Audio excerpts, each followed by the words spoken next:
Jacques Olivier, maire du Thor.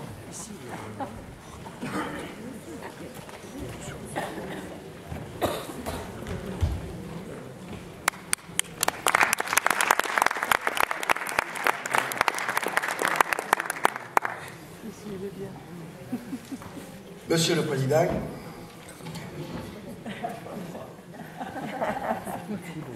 bien, il va falloir voir le matériel de la Cour.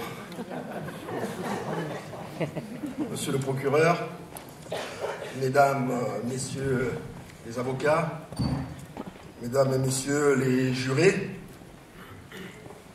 c'est toujours très volontiers que je participe à un tribunal populaire international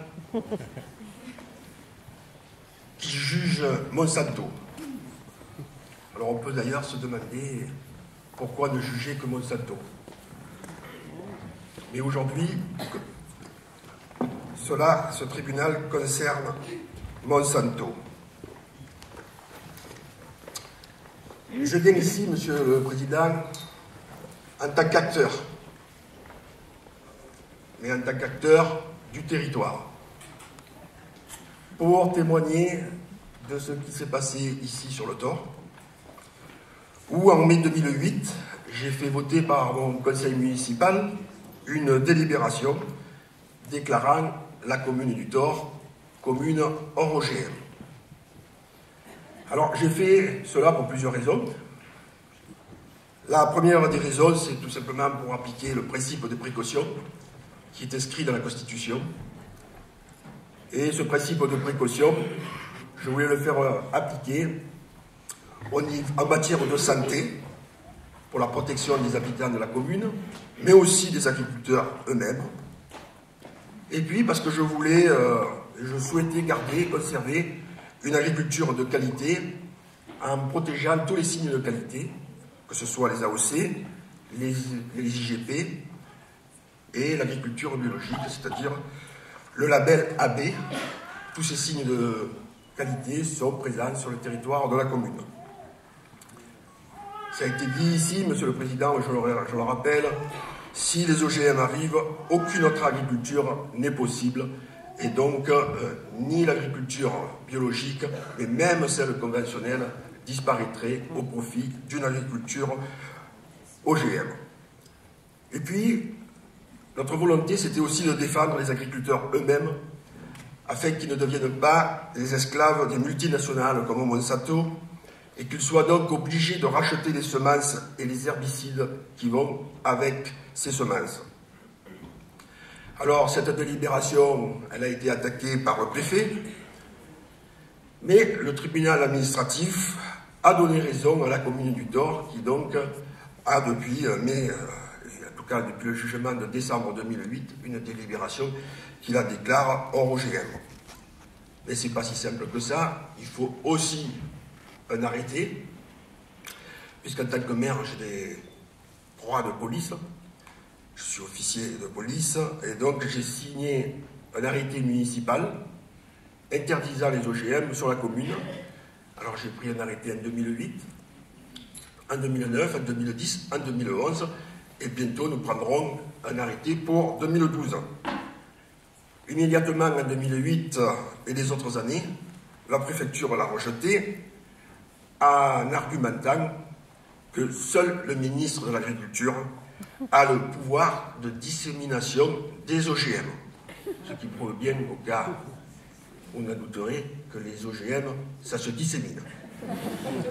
Puisqu'en fait, le ministre a un pouvoir, dans ce cas-là, supérieur au maire.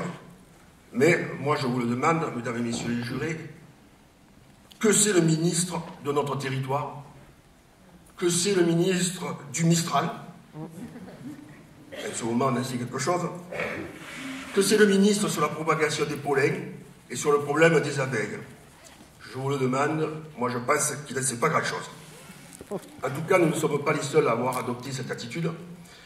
Et aujourd'hui, en France, une vingtaine de régions, dont la nôtre, la région Provence-Alpes-Côte d'Azur, se sont déclarées hors OGM. En France, ce sont près de 2000 communes qui ont fait de même.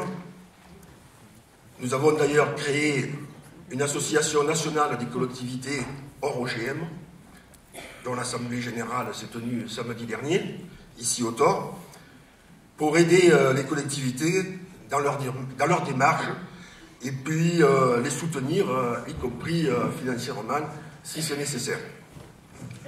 Notre département s'est également déclaré hors OGM. Donc le département du Vaucluse est également hors OGM. Ce qui fait, Monsieur le Président, que finalement, vous le voyez, mesdames et messieurs les jurés, vous avez la chance de siéger ici, dans ce tribunal populaire international, dans une commune déclarée hors OGM, dans un département déclaré hors OGM et dans une région déclarée hors OGM, à Caen, en France, Monsieur le Président.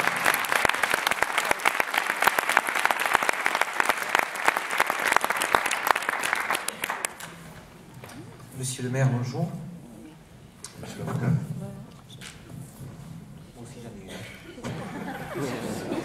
C'était pour la décoration.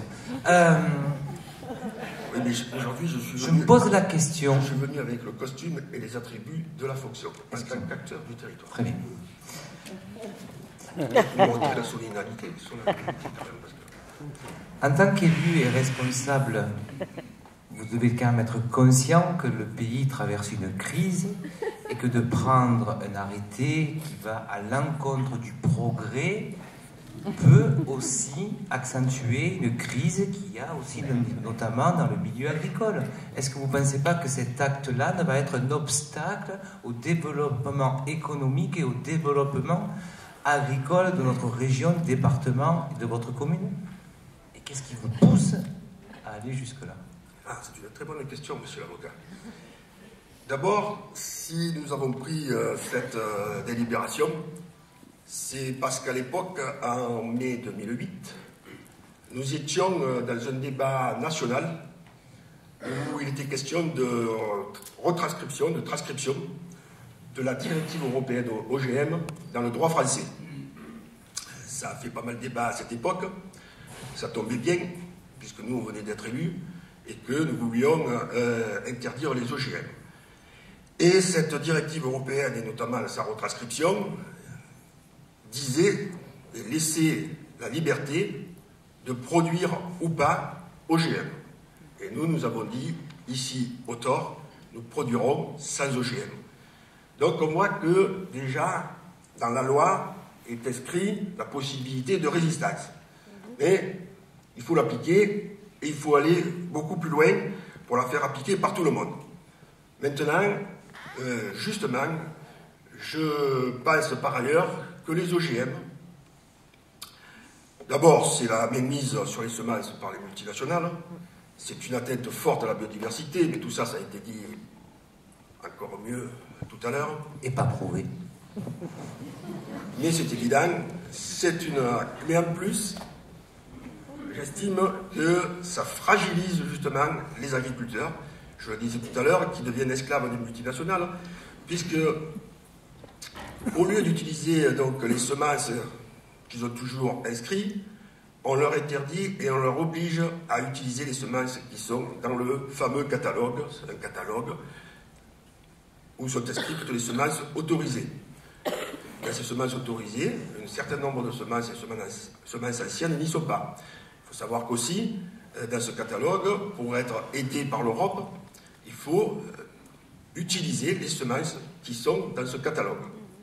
Sinon, on n'a pas d'aide de l'Europe, ce qui est un gros problème, et qu'aujourd'hui, la demande, par ailleurs, puisqu'on a voté aussi 6 mois après le traité, le TIRPA, le traité international sur les ressources phytogénétiques en agroalimentaire, en agriculture et en alimentation, c'est un peu compliqué, TIRPA, qui demande à ce que les agriculteurs puissent ressemer, vendre, échanger leurs semences, pour pouvoir, et que ces semences-là donc rentrent dans le catalogue pour avoir droit également aux aides de l'Europe, ce qui n'est pas le cas aujourd'hui.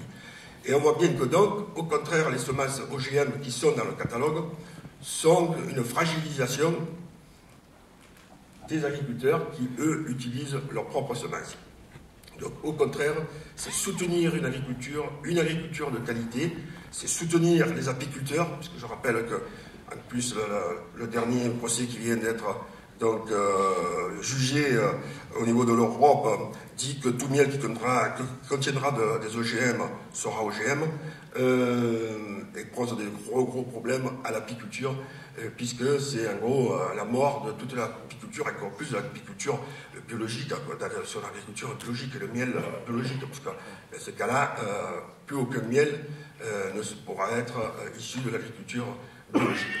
Donc il y a un combat de terrain, un combat avec la profession agricole à soutenir, parce qu'il y va de son intérêt à elle, à l'ensemble des agriculteurs, qu'ils soient petits ou grands, et aujourd'hui à l'ensemble de l'agriculture, quelle que le soit, à ne pas accepter les OGM, ce qui les fragiliserait à terme.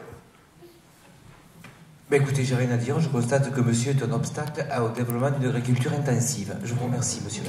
Et là, je souscris entièrement à votre affirmation. C'est exactement ce que je suis. Les jurés en prendront note. Merci. Absolument, messieurs et madame les jurés. Je soutiens également l'emploi à travers ce combat, puisque effectivement aussi, c'est les petites et les moyennes fermes qu'il faut soutenir pour une agriculture vivante. Merci.